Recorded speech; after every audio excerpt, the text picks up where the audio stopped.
যে জোনাকি খিচুড়ি ঘর, এই আপায় অনেকদিন ধরে বলছে যে আমার দোকানের নাম হবে জোনাকি খিচুড়ি ঘর। আলহামদুলিল্লাহ দিছে। আপা ভালো আছেন? আলহামদুলিল্লাহ ভাইয়া। আপনার দোকানে দেখলাম যখন দুইটা ডেক আনছেন, ঘটনা কি? হ্যাঁ আলহামদুলিল্লাহ, আল্লাহর অশেষ রহমতে আর মানুষের ভালোবাসা এখন আমি পাতিলটা একটু বড় করছি আর ডেগো দুইটা বাড়াইছি। পাতিল বড় করছেন, এটার ভিতরে কি? এটার ভিতরে সবজি খিচুড়ি ভাইয়া। এটা কি লেটকা? হ্যাঁ সবজি খিচুড়ি। লেটকা কয় টাকা করে বেচেন আপনি? 30 টাকা ভাইয়া। যাক আলহামদুলিল্লাহ, লেটকার ডেকটা বড় হইছে। আর এটা কি ম্যাম?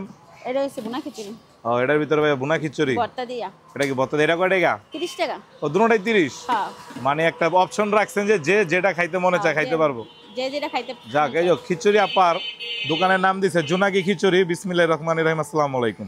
যাক আলহামদুলিল্লাহ, আপনার নামটা ভালো লাগছে, খিচুড়ি ভালো। তা আমার একটা খিচুড়ি দেন। কি খিচুড়ি? ভুনা খিচুড়ি খাইবেন? আমারে লেটকা খিচুড়ি পারবেন একটা? পারেন। আচ্ছা ঠিক আছে। এটা লেডা খিচুড়ি খাই। এই দেন খিচুড়ি আপায় বক্সে করে দেয়, আলহামদুলিল্লাহ ভালোই।